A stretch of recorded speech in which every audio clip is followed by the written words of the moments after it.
Okay. Hello, everyone, and welcome back to another uh, session for Skilling Future Workshop Masterclass. We're thrilled to have you with us for another Power Pack Saturday, where learning meets innovation and inspiration takes turns into action. Next, to kick things off with a little reflection. What's one tool, idea, or mindset shift that has changed how you teach or learn recently? Anything that you have tried out, for example, maybe with image generation on GPT or something else that you feel like, okay, this is something that I would want to learn with my fellow educators. At Skilling Future, we are not just running workshops, we're building a movement that champions curiosity, creativity, and future ready skills. Every week, we bring together passionate educators, change makers, and professionals from around the world to explore how we can shape learning for a better today and tomorrow. So grab your notebooks or any other things that you jot your ideas on, and let's dive into what we have today. Um, it's an absolute pleasure to introduce today's speaker, someone who's not just reimagining education, but actively building the bridge to what's next. Daire Maria is an award-winning educator, researcher, and a curriculum designer who operates at the cutting edge of AI, creativity, and future-ready learning. She's a co-founder of the Learning Bridge and the IAILE, and the brilliant mind behind several influential AI in education frameworks that are helping institutions around the world redefine what effective, ethical, and engaging education looks like in the age of AI. With deep expertise in learning experience design, AI governance, instructional strategy, and work for reskilling, Dari brings a rare blend of vision and practicality. Her ideas, the way that she approaches uh, curriculum, and her research showcases all of these aspects. Um, through whether through her research, her classroom practice, or her international consulting work, she empowers educators and organizations to design learner-centered AI-enhanced experiences that are scalable, ethical, and future-ready. As a learning experience designer at Skilling Future, she's on the mission to help us shift from rigid subject silos into more meaningful interdisciplinary learning. Today's session, from subjects to projects, curriculum mapping with a little help from AI, will take us into the world of co-creation, agency, and intelligent integration. Please join me in giving a virtual round of applause and a warm welcome to the incredibly talented, future-focused Dari Maria. Dari, take the virtual stage, please. Thank you very much. Wow, what an introduction. I feel very flattered. I'm going to move in as quickly as possible because I'm aware of the fact that my computer is acting up and being very slow. As we said before, always happens when you have to do something important. So I'm going to move straight into the, there we go. See, it's not moving forward. Yay. Fantastic. The very quick little icebreaker that I wanted to start with. And I want you as teachers to look at the top teachers, educators, planning, etc., to look at the top 10 skills for 2025 workplace. Because these are the skills that in theory we're supposed to be teaching now, and those skills are going to be changing all the time. And try and think, what is your teaching superpower of this list? Maybe you have more than one. It would be great if you could share in the comments, just because I can see it pop up on the screen as we're going through. I think that I have got good strategic planning, so I can use that for my complex problem solving or critical thinking and analysis when I'm planning my learning experiences. What about you guys? Has anyone got a superpower that they bring to their classroom or their learning design?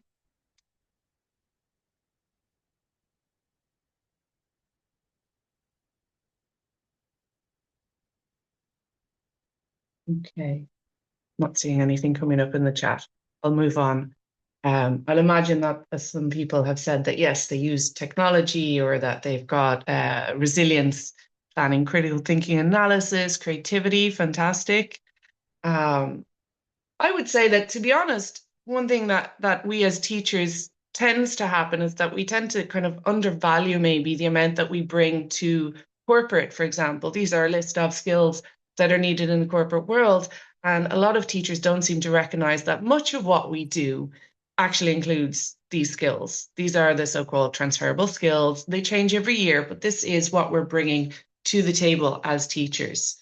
Um, and what we're going to do today is we're going to look at how we can use these skills to create interdisciplinary projects, but also how we can ensure that these skills are being developed through the interdisciplinary projects that we are developing. And while interdisciplinary projects are quite often something which is enjoyable if you like chaos, it can also be terrifying, particularly for teachers maybe who are at their early stage or who teach in a system which is a little bit more rigid and maybe doesn't encourage project-based, interdisciplinary project-based learning. But it is very much where we need to be going in order to make sure that our students can develop those skills. So again, what are the biggest problems that we have in creating project-based learning and interdisciplinary projects in particular is often how do we create something that is truly interdisciplinary and truly project-based learning as opposed to those small little silos of something project-like. So it's like we'll apply some sort of active learning aspect to our teaching without necessarily creating the full project. Then which subjects? And when am I going to get the planning time? And how am I going to work with other teachers to move up in the education levels where you're not just a class teacher for, say, for example, in primary school, and you start to move up into secondary and higher education. Everyone has their own subject. Everyone's focused on their own topics and don't necessarily know even how their subjects intersect with other subjects, which makes it kind of difficult to make that project-based learning, that interdisciplinary aspect of project-based learning work. So I had a mentee, but I don't think I trust the mentee to work. So I'm going to skip through it because based on how slow everything is this morning, yeah, see, in fact, it's not loading. But I do know what the results are going to be. And I'm just going to move on straight away to the bit that I know does work. And I'm going to introduce the framework that I use when I'm making my interdisciplinary projects. This is the Educational Digital Gradual Immersion Model by Sambria and Sanchez Escobedo. It's from 2017, and it helps us to create projects in a strategic way. So we've got a step-by-step process for creating the project to ensure that it reaches these the learning objectives, but also that it has something concrete, because all projects need to have a product at the end. And that learning product needs to be really clear from the beginning of the project. And I think that's something that quite often, again, as educators and teachers, we can find kind of overwhelming. So I really like this framework because of the fact that it gives you that step-by-step guide, that way to move into project creation. So it starts obviously with recognizing your learning objectives and your instructional purposes. What is it that we're trying to actually get the students to understand, but also what is the final thing that they have to create? Because we have to give a project a purpose, otherwise the learner, and in particular the adolescent learner, are less likely to get involved in the project. If they don't see the point of what they're doing, they're not going to get that kind of internal motivation. And then it becomes you have to do it for the grade, which is possibly the worst way of trying to enforce learning, particularly in an era of AI where they can just offload that cognitive process to a machine in order to get to the point where they get their grade. So it's really important to get them on board with it. And then you divide the project into these three phases. You've got the familiarization phase where you kind of move through the aspects of the project, make sure the learner is aware of what it is that they're going to do, then the digital creation, the creation phase where they work on their project, and then you've got the exhibition phase where they can tell you and show their project. And it allows you an opportunity to evaluate at different phases. So we're working on the kind of process rather than the product as we move through these project phases. And it gives us an opportunity to ensure real learning, but also real evaluation of the learning, as opposed to an essay, again, in an era where the students can offload that process to a machine. And I adapted it as part of my recent studies so that it includes an aspect of AI, because again, we know that AI is in the generative AI is in the spaces. It's all omnipresent at this point. It's in our WhatsApp, it's in our Google, it's everywhere. So trying to imagine a world where students aren't using AI doesn't make sense anymore. Trying to create educational experiences where there's no AI involved, or where you're trying to keep AI out of the picture, doesn't make sense anymore. So we have to recognize when it's useful and how it's useful, and give the students clear guidance as to when and how we're going to be using it. And that means getting familiar with it ourselves in the first place. So what we're going to do today is we're going to create, well, we're going to walk through the steps of creating, because we don't really have time to actually create a project from scratch. But we're going to walk through the steps of how we can create these projects using, to ensure that they have these different phases, but to make sure also that they have the different subjects and outcomings together in a way that speeds things up, because we can use that AI, but also because we've got these stepping stones to help us. So the first thing we need to do is understand map links. So I've sent Sana a Google Doc earlier on. I think it's almost best to open it up to people. At the moment, again, because my computer is super slow this morning, it didn't actually finish editing. So unfortunately, I have the templates that are spread across different pages, which really, really annoys me in terms of the aesthetics. But it includes everything you need. I'm just trying to get the aesthetics right.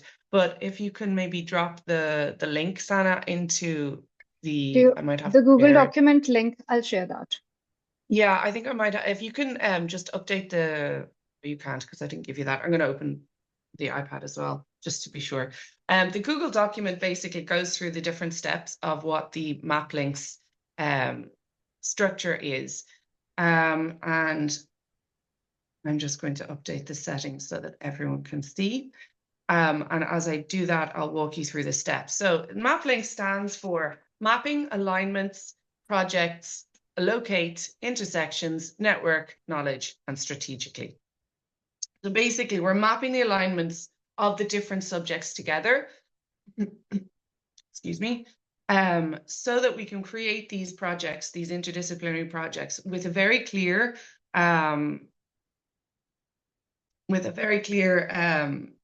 intersection of the different knowledge aspects that we're looking into. So I'm just going to manage the access to make sure that it is open for everyone. Anyone with the link? Okay.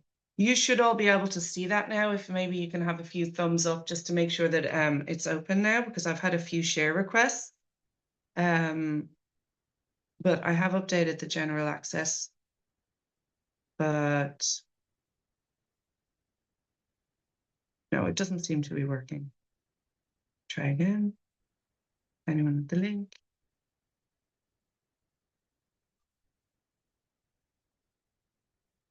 Has it worked now? Can I? Oh, okay. Let me open it up on a different browser so I can see if it's I've been working. able to access it. Yeah. It's Yeah, working you now. can get in. Perfect. Okay. I'm in. Again, unfortunately, the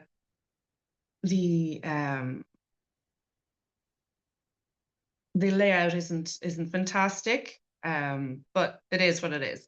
So the idea is that the first step is that we're going to be identifying the different topics and objectives and themes across the subjects, which allows us then to start finding where those intersections between the oops, I went too fast there.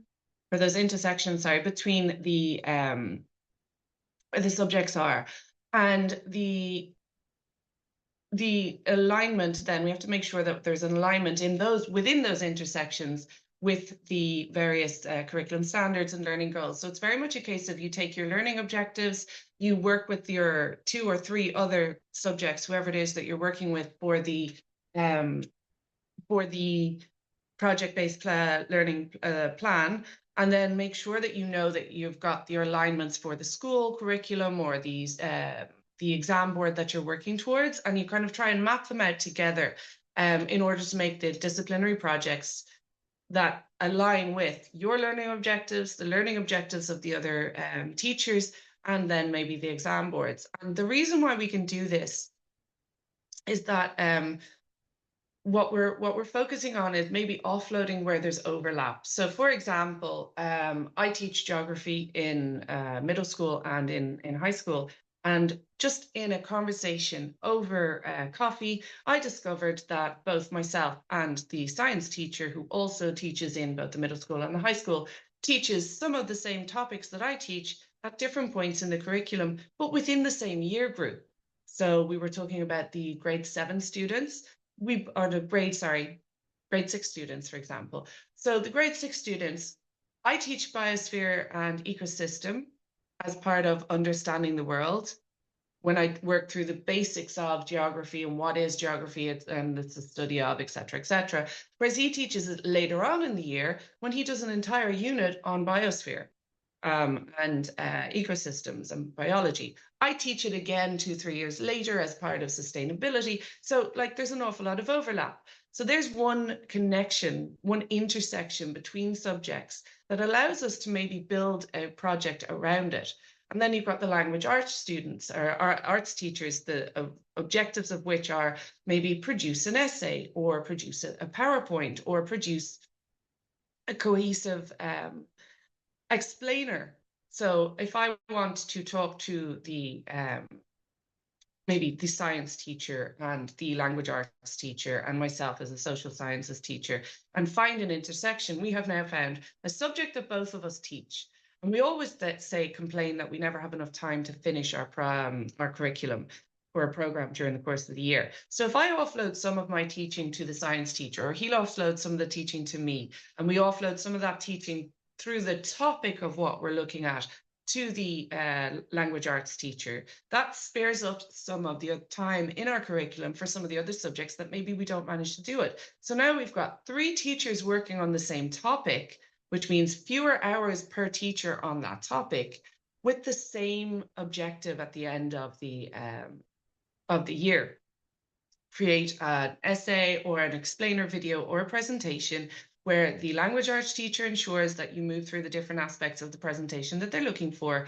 And I'm sure that they understand the geographical side of the biosphere, and my science teacher co-worker is sure that the students understand the biology and the biosphere side of it in terms of his subject objectives. And maybe they're creating something with the tech teacher using a 3D printer. As it could be like a mini, or in the arts department, they create a mini biosphere using pieces of cardboard or paint, etc., in order to make sure that the art teacher has hit off the crafts objectives and the tech teacher has taught them how to use the 3D printer. So it's about understanding where an awful lot of what we do as teachers is repeated in different versions of schoolwork and different versions of the programs, and there's an awful lot of overlap. And if we can identify that overlap, we can then strategically design something that really helps the students see that school is very interconnected and will help give them those transferable skills that we were talking about at the beginning of the session. So this is an example of a project that I created using the MapLinks system. And it follows that EdGIM steps, phases in the actual project. So the first phase is they understand the different objectives in their learning. So as teachers, we explain to them, yes, there's going to be some overlap. We're going to be talking about this here. We're going to be talking about that there. The other teacher is going to be talking about, understand the why behind what they're learning so that they can get behind it. If they recognize that this one project is going to get them further along in 3, 4, 5 different subjects, they might be more inclined to be enthusiastic about it. Then we teach the key concepts separately. I take my part, teach my part, the science teacher teaches his part, the tech teacher teaches their part, based on a timeline that we've already decided together as part of the planning activity that we've done. In the second phase, which is the biggest phase, co-create, that's where we're really getting into the development of the project. And during class time in all subjects, I'm devoting a certain number of hours, depending on my role within the project, to ensuring that they work through the project towards this common end goal. We give them a feedback loop. We kind of allow them to kind of do mini presentations, explain what they're doing, give them feedback so that they can improve, much like we would do in the real world. I think that's one thing that causes a lot of stress, at least in the school system that I teach in, for the students, is that they feel like they aren't judged on things without maybe the opportunity to improve before the final submission point. And that creates anxiety, that great anxiety we were talking about before. We give them different opportunities to use different aspects of the tech that we have in the school, for example. In my case, I created a school AI space for the students to work with the bot that had been pre-trained on the content of the project, so that they get an opportunity to test different digital skills. And then eventually they have a final presentation where they show whatever their final product is. And then we ensure that they kind of reflect on their own learning, so through a self-reflection, but then also on the people in their class. They kind of give some feedback to the people that they worked with within their group project, to ensure that they have this opportunity to both give their opinion, which is something else that particularly in middle school students, they complain a lot about. Oh, there's always one student who takes over, or there's always one student who doesn't do any work, and then I'm left doing the work. So it gives them that opportunity to voice their frustrations, but in a way that doesn't necessarily negatively impact the other student. But it allows me as a teacher to help them work through those frustrations the next time we do a project. So it helps us to help these students grow also in the socio-emotional learning aspects of teaching as well. So I'm aware of time, and I'm almost halfway through. So super quickly, we're going to imagine that we're working through the curriculum mapping subject matrix. So on the second, just towards the second page of the document, we've got the different steps of how to map through the project. So we've got step 1, mapping the subject connections, identifying the core subject areas, and using a subject objective matrix to align the learning goals. And I've given a small template with an example of the interdisciplinary subject and learning objective matrix that we created, which is at the beginning of page 3. Step 3, project planning and implementation with the template. And underneath there is an empty template, which I'm going to try moving down to the next page because it just annoyed me. Yes, so now it's all on the one page. So if we could just take a few minutes to imagine, I've left you the template so that you can do this with your own time when there's actually time, maybe in your own school or at home or whatever. But just imagine what it is that we can put into these different areas, the subject, the key learning objectives, and how it connects to other subjects using the example template that we have. Example. So we've got geography, and one of the key learning objectives that I have in geography is urban planning and sustainability. So letting the students know that, or teaching the students about the different, the importance of urban planning as we move forward in the future, as part of teaching them about settlements and population dynamics and how settlements grow and the different kind of resources that are necessary in an urban area, how it connects to other subjects. So we've got history, we've got design and technology, and the SDGs, because the Sustainable Development Goals, well, A, we love them because they're so much fun, and B, they're also so extremely important as we move on from a civic education point of view. Then we've got some science examples, so renewable energy solutions, which is again another one of those topics that I also teach in geography. So it means that I can reduce the number of hours that I'm teaching, excuse me, that I'm teaching the renewable energy solutions, because I know that my science co-worker is going to, co-teacher is going to be working on that. So I can mention it and talk about it, but also then defer to my teacher, my science teacher buddy, and know that he's going to be talking about it as well. The same thing with the literature. So maybe we'll take the literature. They're working on dystopian themes and future societies, past societies. And we can mention these things when we're talking about this. When I'm talking about urban planning and sustainability, I can mention what they're talking about. And it really gives the students a real sense also that as a teaching team, we're connected.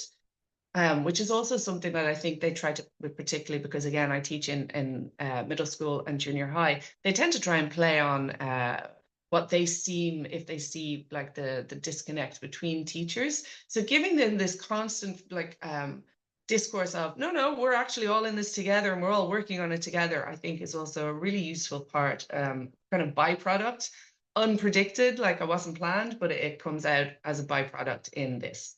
So we're going to, again, we go through the phase of co-creating, and just this is what we would do, and this is how we do it in my school when we do the curriculum mapping that I work through, is we focus on the ties into the broader themes like SDGs or any other school-wide initiatives.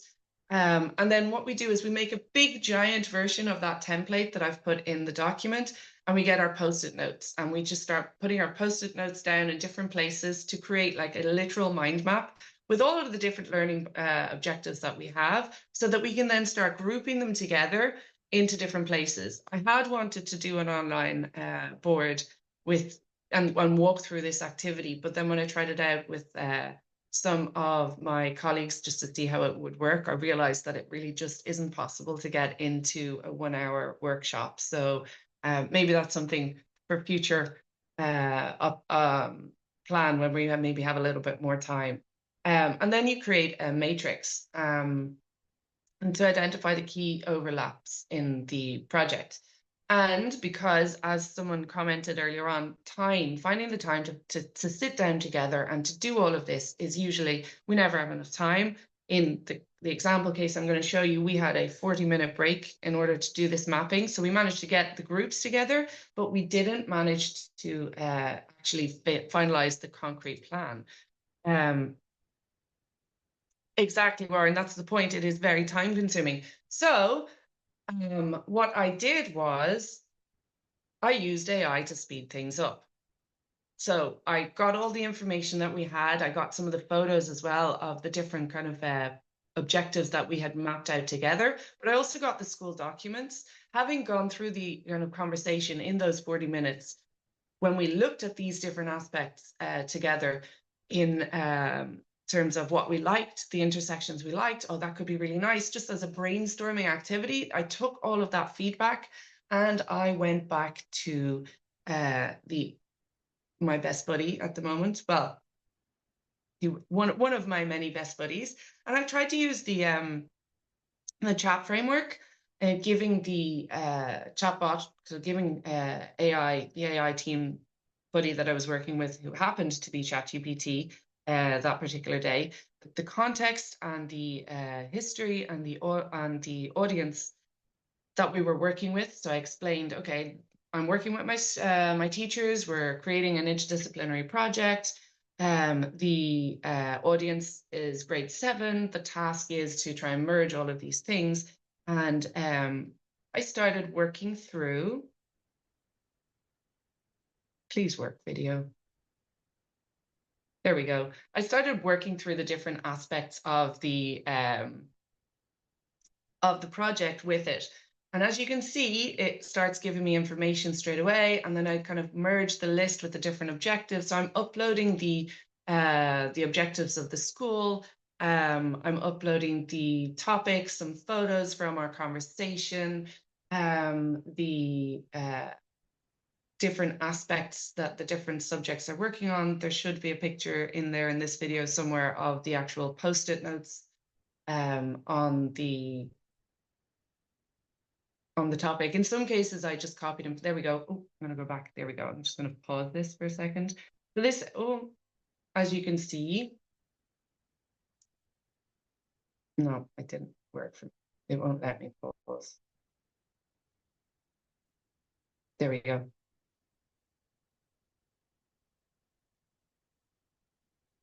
No.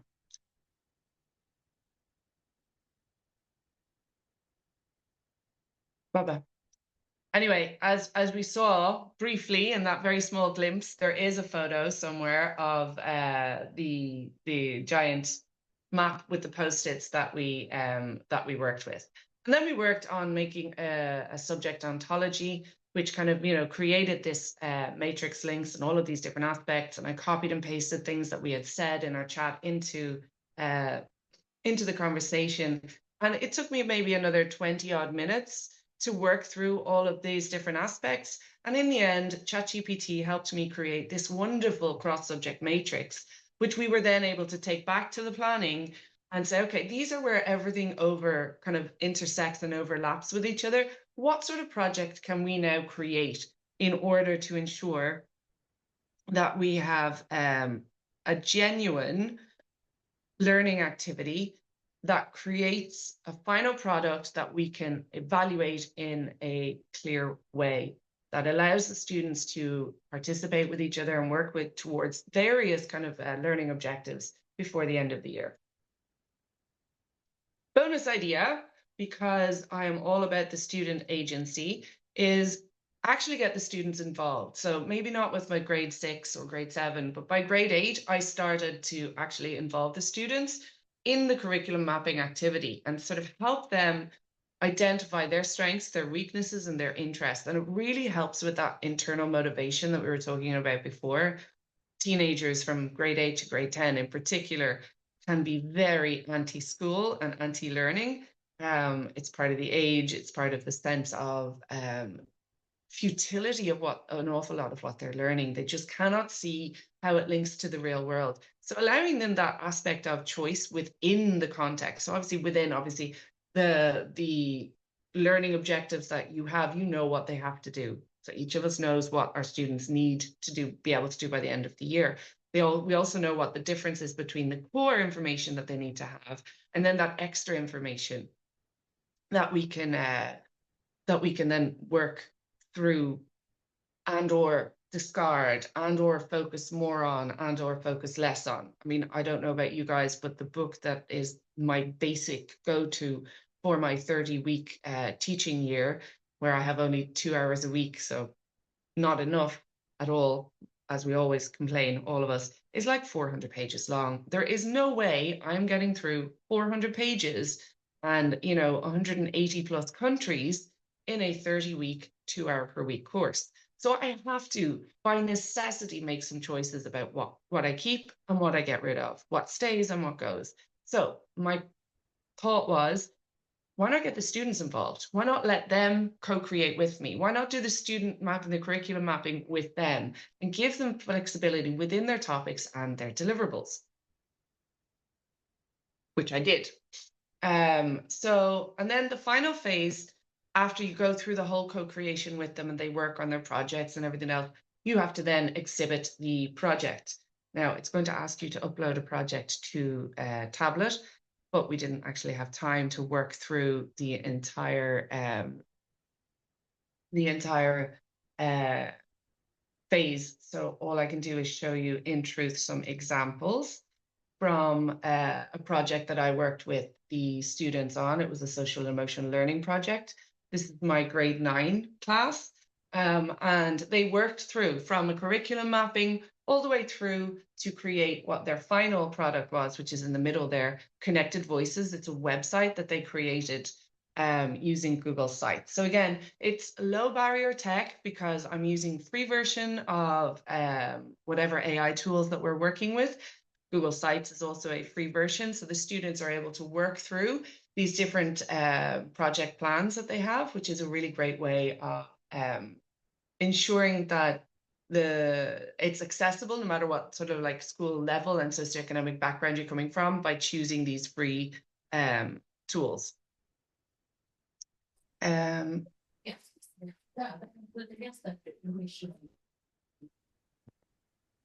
Okay, so we can't add to Padlet because, I mean, I have a Padlet. I can share the link to the Padlet as soon as I can get back into a working computer. Once I've finished talking, maybe during the Q&A, or later on, maybe we can send it out, where I've done this activity live, or a much longer version of this activity live, and I've got a couple of example projects, or maybe I might be able to add them to the Google Doc. That might be a better idea. Just some photos of some of the projects that have come out of this, or even just the project map that has come out of this. Now, we've got 20 minutes left because I was thinking we could have maybe 10 minutes for conversation.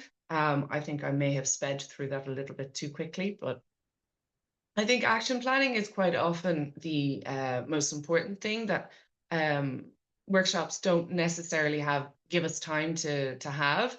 So I'd like to maybe talk about walking through the different phases, take some questions, maybe make some plans about how we're going to take what we talked about or what I presented today and implement it into schools. I'm also open to criticisms and critiques because I'm always trying to improve whatever it is that I'm working on. And this is an ongoing project that I'm working through with my students every term. So it's in its second phase at the moment. So I would be really, really happy to hear if there is any feedback.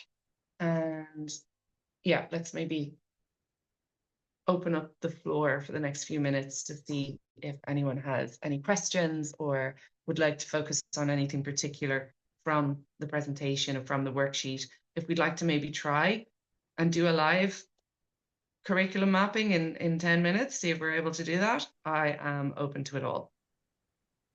Daire, you talked about the idea of student agency and having students have a say and voice. So when you tried that or when you incorporated that in your own class, what were the insights that were really very interesting for you?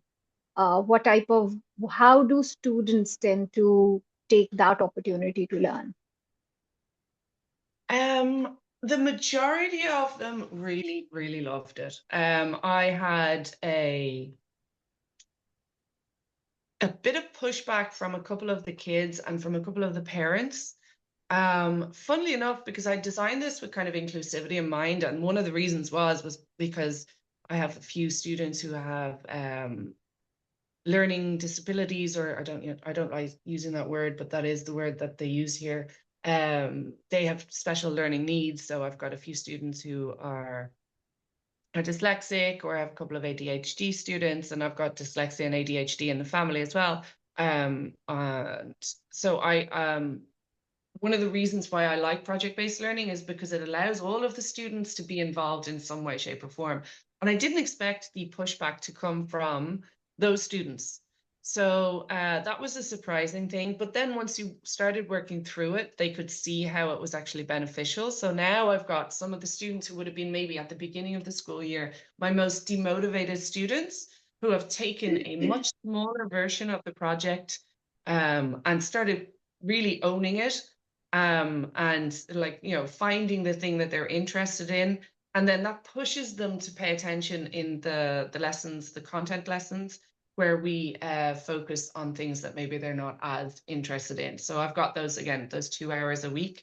And for the second semester of this year, I have, with this particular class that I'm doing the co-creation with, I worked on for one of the lessons content, and one of the lessons is project work. So I've noticed that the student-teacher dialogue between myself and these weaker students who originally hated the idea has really improved, because they now see me as a partner as opposed to some sort of authoritative figure telling them to do stuff that they feel that they can't do. So it's really increased their own sense of self-efficacy as well, because they're like, okay, maybe I can't do everything that the other students are doing, but I found something that I can do.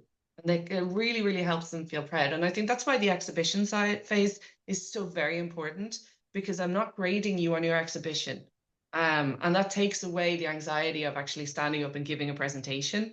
They're getting graded on the process, so they know they've already got their grade by the time they're doing their exhibition. And I've given them their feedback, and they've improved, so they know that their exhibition is the best version of their exhibition, whatever it is they're exhibiting, whether it's a website, an academic poster.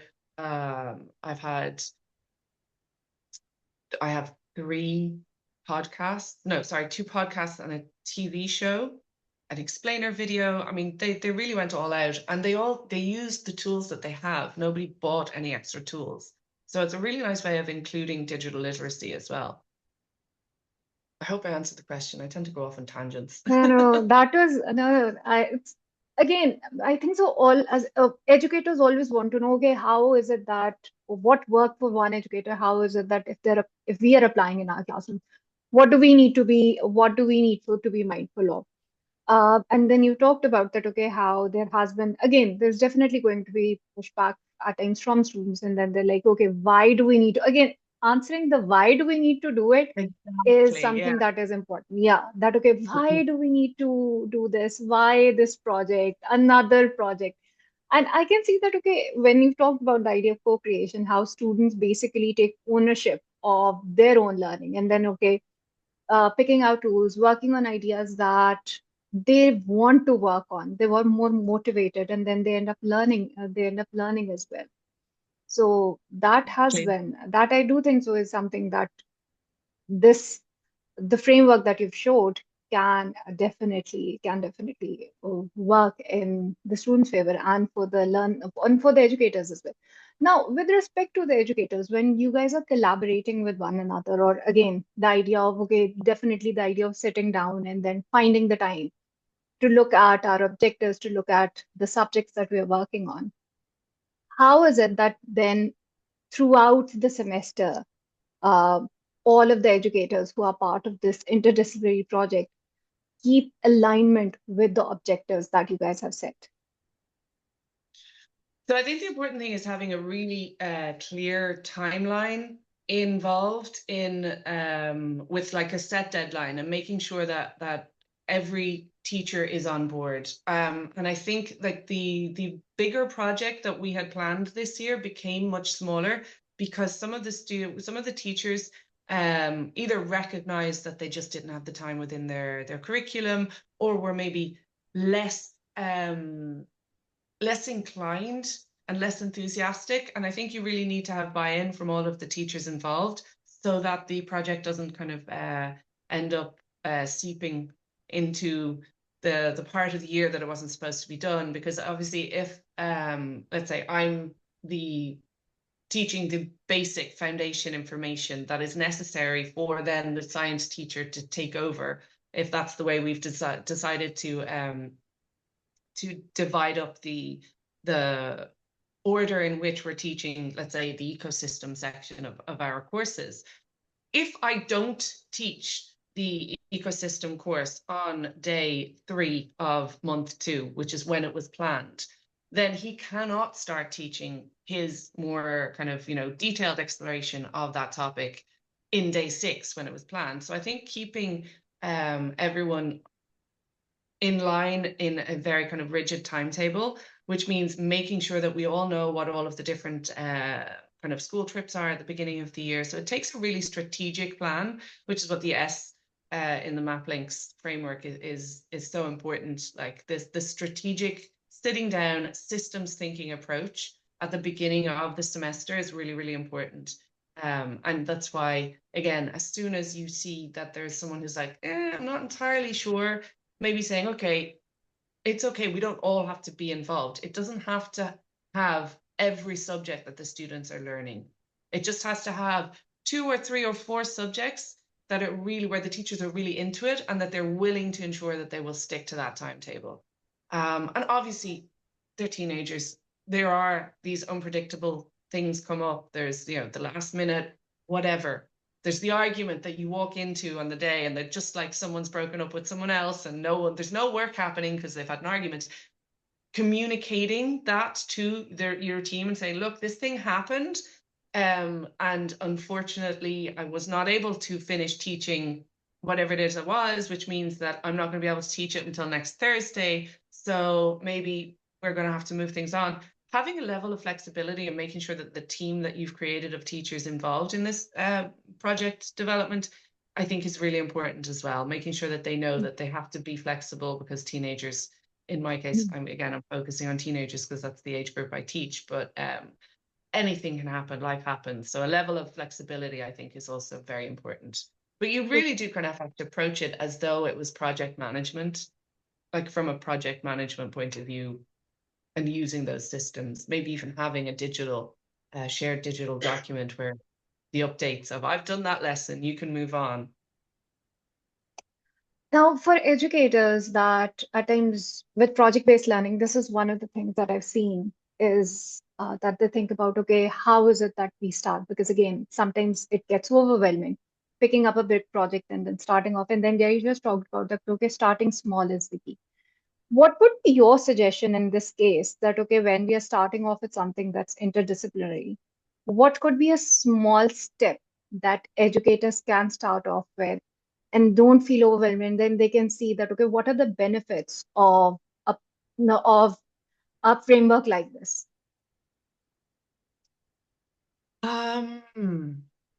I think the main thing is maybe starting with the teacher that you really gel with. You know, start with the colleague who you tend to have a similar teaching style with, or where, you know, you get on very well with, so that you're happy enough to maybe say, let's spend, you know, lunchtime talking about this. I think that's very much kind of in a human level. That's how I started. Definitely. Okay, I spoke to the perfect. Start teachers. off with somebody that you get along well with and then go Yeah. ahead. Okay, Yeah. Warren, I think so has a question. Warren, please go ahead. Thank you so much, Sana. Can I just check that I'm audible? Yes, you're audible. Thank you very much.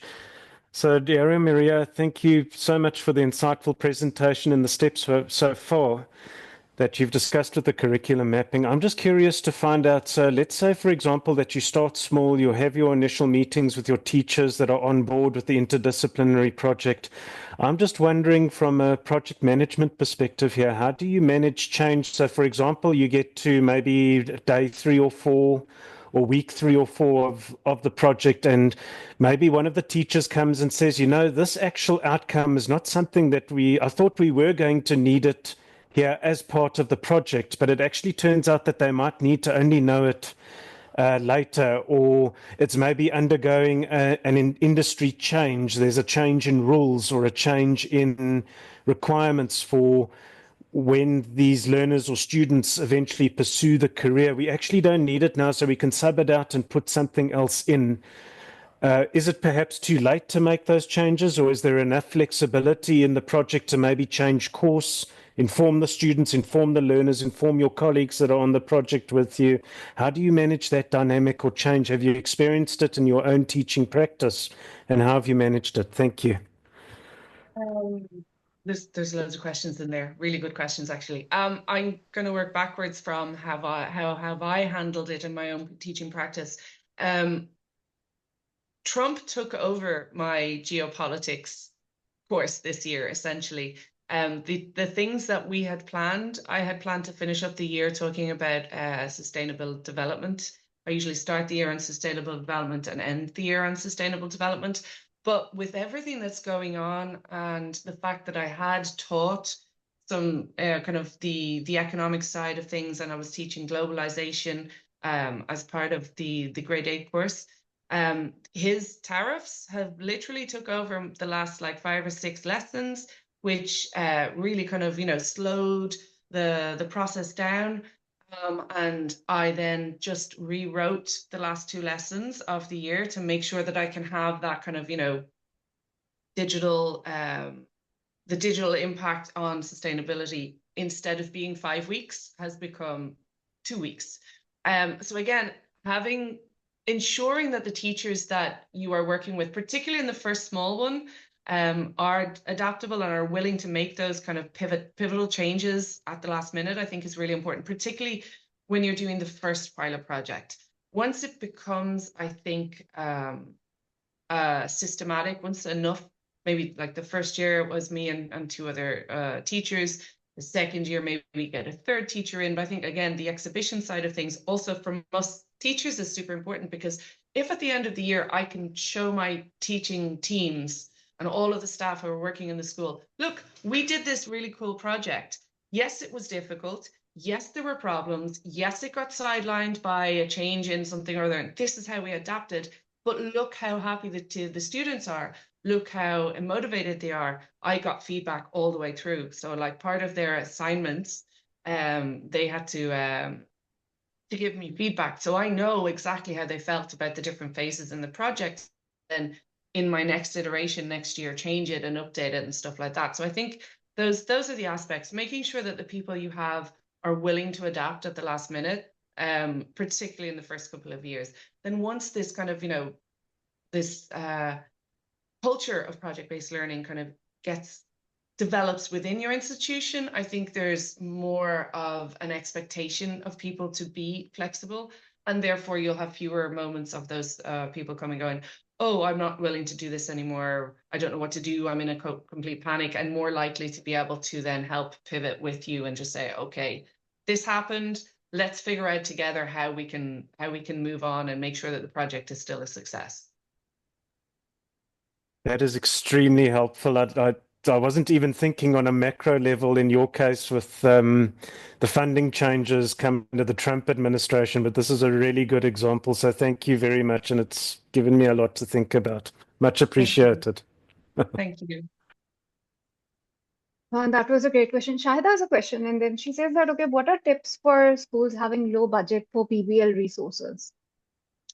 Okay, so in my case, I had no budget. So I got the cardboard. So yeah, I'm going to go back to the example I gave you, just because I used a lot of project-based learning this year. So in this project here, I had absolutely no budget. The pink glitter stuff, that was the kids. One of the kids came in and was so into it, she just decided that they were going to make a nice glittery pink iPad to show their screen reader. I walked through the design thinking process with these students. This was an extracurricular course. And the cardboard that is holding up the screen reader that the student is showing in the video, I got from the bar in school. And we used just the normal paper, colored papers that are in the school in general, colored pens. The colored pens have disappeared because over the course of the year, things get lost. I do have a budget for next year because of the success of this project. So the crafting stuff, I just used the stuff, kind of the materials that you can find in the school, the like crafting supply room in general. For the, I don't have the geography course, interdisciplinary course, because the students haven't finished. They're submitting next week or the week after. They were supposed to be submitting before this workshop, which is why I chose this particular date for this workshop. However, things changed and we had to adapt, and the deadline has been pushed back. But I had them again use, so the website, we have Canva accounts in school. So all of the students have access to Canva. That doesn't need to be part of a budget. So I use Canva a lot. I use Canva for their kind of whiteboards, for their brainstorming. They did most of their digital stuff on Canva. Some of the students decided to use things like sites, the free sites, Google Sites website to make their website. Most of them stayed within Canva or within the other freemium versions of whatever tools that they were using. So for their research, they used the free version of Perplexity, and for their brainstorming, they used the free version of School AI, because I created a space with the free teaching version account of School AI. So I configured a space, uploaded all of the project documents to the School AI bot, and then the School AI became their sounding board for the brainstorming when they were using those things. So yeah, I tried to stay as close to free as possible because I had no budget, because this was the pilot year. Next year, I'm expecting to have a budget based off the exhibition, the fact that I can show them, okay, this is what I did with nothing. Imagine what we could do if I had something. That's great. And again, I think so. A lot of time fundings for such experiments initially isn't available, and then when one can see that okay, this is how it's working out, then it becomes available. Shahida has a question, and I think so. This is something that I would also would I would also have some pushback related to. How do you take administration on boards and schools or in institutions where emphasis is on rote learning and grades, or where still there is an emphasis on traditional assessment? For example, 50-60% of the grade is still based on final paper, where students have final examination, where students have to write stuff down. Because even if we want to try out during the semester, students are working on different skills. But in the finals, we are asking for a different skill altogether. So what could be a suggestion that, okay, what do we do in those cases? So what I did in the grade 8 students, or maybe even I can think with my grades my grade 10, 9 and 10 students, I have a smaller version of the project within the confines of the IGCSE program. So with my grade 9 and 10, I teach IGCSE. So there's an awful lot less room for projects because I have to teach towards that test. And there's also an awful lot less freedom in terms of what I teach, but I can still give them the sense of freedom and the sense of control and ownership by choosing one section of that course that I know I've already taught that test skill for, and then allow them to make their project on that. So what I tend to do is, with the IGCSE course, for example, I tend to use a lot of teaching time to teach them the skills of how to answer in like low stakes activities where I can use the exam style questions that we've worked through as proof of their learning and grade the exam style questions, but they know that they're getting a grade for their project, which is going to be worth more. So it reduces the anxiety.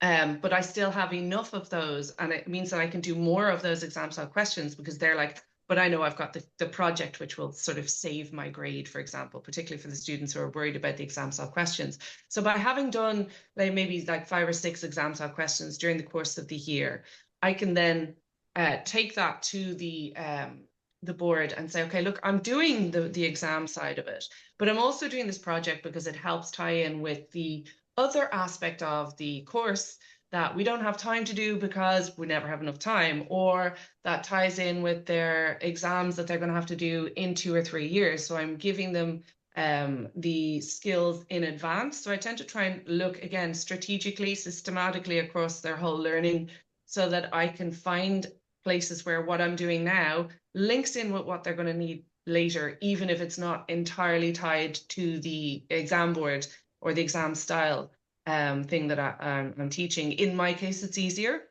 because there is an aspect of inquiry-based learning for the IGCSE geography course that we don't actually have time to do in our course. So we do an exam paper that's called the alternative to fieldwork.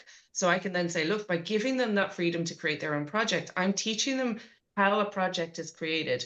I can then use that when I'm teaching the alternative to fieldwork exam paper by saying, do you remember how we went through the different steps of creating a project? Well, that's exactly what we're going to be analyzing in this alternative to fieldwork paper, where we get the story of the students in whatever school that is on the exam paper, and we have to analyze the different steps that they took in their fieldwork. So I can show the teachers and the school board and maybe other teachers who are a little bit dubious about the approach, how it kind of ties in with the overall objectives. And then that comes back to the beginning of the alignments part in the map links.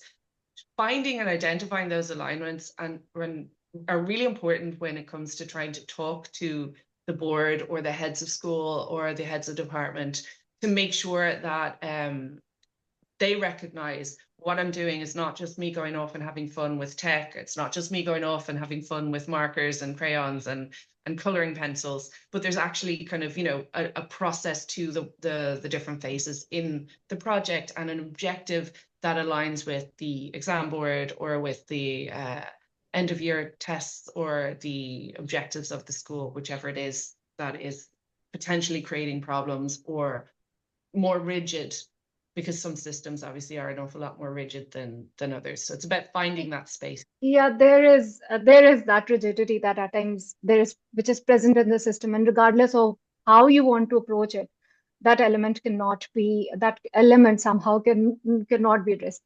Again, Gary had a really good point, and then he said that okay, the key is to ensure that interdisciplinary VBL is an approach to teaching and learning. So whatever project is about, the learning objectives need to be covered up. It should be incorporated as part of the curriculum along the way, step by step, but not just something that is an extra. I have a question, and then it is basically that what would you suggest is an effective way to implement PBL in a remote setting? I'm currently leading a fellowship, and one of the challenges I keep facing is keeping all of the fellows that are part of the project on the same pace. So how is it that if it's working with if it's a remote setting and a project-based learning fellowship is ongoing, what would you suggest to keep everybody on pace to ensure that, okay, within the time that is given, they are able to achieve the objectives? Let me just clarify the question. Are you, in this fellowship, are you in the groups, or have you all like given She's them the leading the instruction? fellowship. She's leading the fellowship, and she has to work on that project. She has initiated that project-based learning project, so a PBL project, but it's in a remote setting, and there are fellows from across the globe there. And again, motivation levels, and again, as we have with our students, the why is different.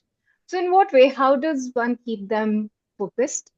Is there any suggestion that she can apply to keep everybody on pace and then to ensure that the project gets completed on time?